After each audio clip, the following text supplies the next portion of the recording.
Hello students. तो आज हम बात करने वाले हैं वंडर वॉल स्ट्रेन और स्टेरिक स्ट्रेन के बारे में। साथ में हम आज बात करेंगे conform conformers of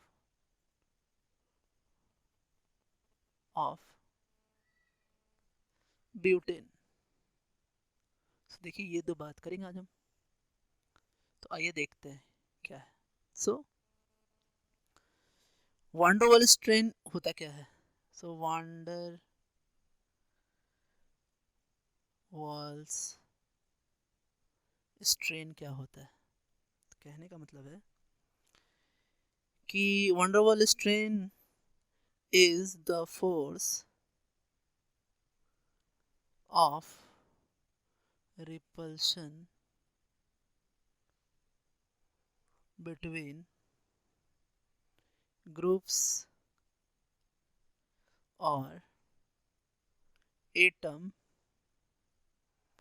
associated to front and back carbon. So कभी कभी क्या होता है, जैसे कोई बल्कि ग्रुप्स अटैच होते हैं, हम समझते हैं इसको ऐसे कि ये कार्बन है आपके इस तरह से हैं और यहाँ जो ग्रुप्स आपके अटैच हैं, तो इन ग्रुप्स के वजह से जो रिपल्शन होगा इसी को बोलते हैं वंडर वॉल स्ट्रेन। इसको हम बोलते हैं वंडर वॉल्स स्ट्रेन। और ये जो इलेक्ट्रॉन के वजह से जो रिपल्शन होगा, तो ये जो इलेक्ट्रॉन्स की वजह से रिपल्शन हो रहा है, इस स्ट्रेन को हम बोलते हैं टॉर्शनल स्ट्रेन। तो ये बात है। तो आइए आगे हम बात करते हैं ब्यूटेन की। सो ब्यूटेन ब्यूटेन हम बना लेते हैं, date is CH3 CH2 CH2 CH3। ये 1 और 2 के बीच में अगर हमने न्यूमन प्रोजेक्शन लिया तो हम क्या करेंगे, हम बना लेते हैं। आइए, तो ये हमने बनाया कैसा, ये बनाते हैं, ये हुआ इस तरह से। और ये जो है ये इक्लिप्स फॉर्म बना रहा हूँ मैं।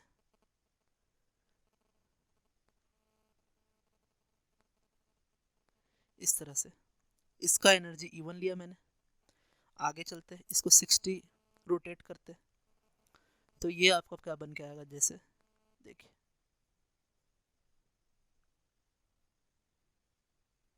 सो CH3 H H H CH3 and H, इसकी एनर्जी E2 ली, फिर 60 रोटेट किया और ये जो है हमने क्या किया कि 60 रोटेट करने के बाद ये आपका आएगा कैसा, देखे तो CH3, यहाँ H, यहाँ H, और फिर से ये इक्लिप्स बनेगा इस बार CH3 और यहाँ H और यहाँ पे एक H, इस तरह से बनेंगे। इसका हमने माना E3 एनर्जी। आगे चले, अगर नेक्स्ट रोटेशन किया 60 का, तो ये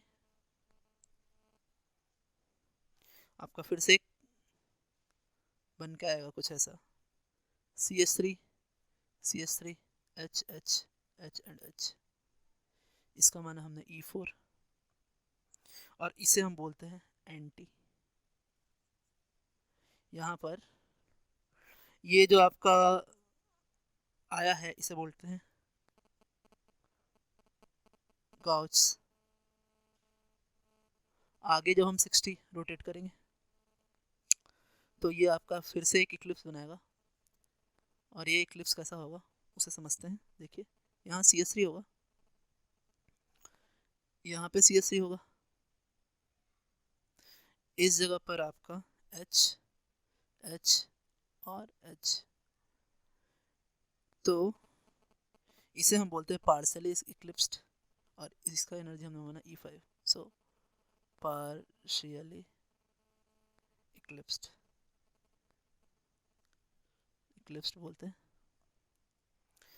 इससे पहले जो ये आया था ये भी आपका पार्शियली इक्लिप्स्ड है। सो पार्शियली इक्लिप्स्ड। आगे देखते हैं।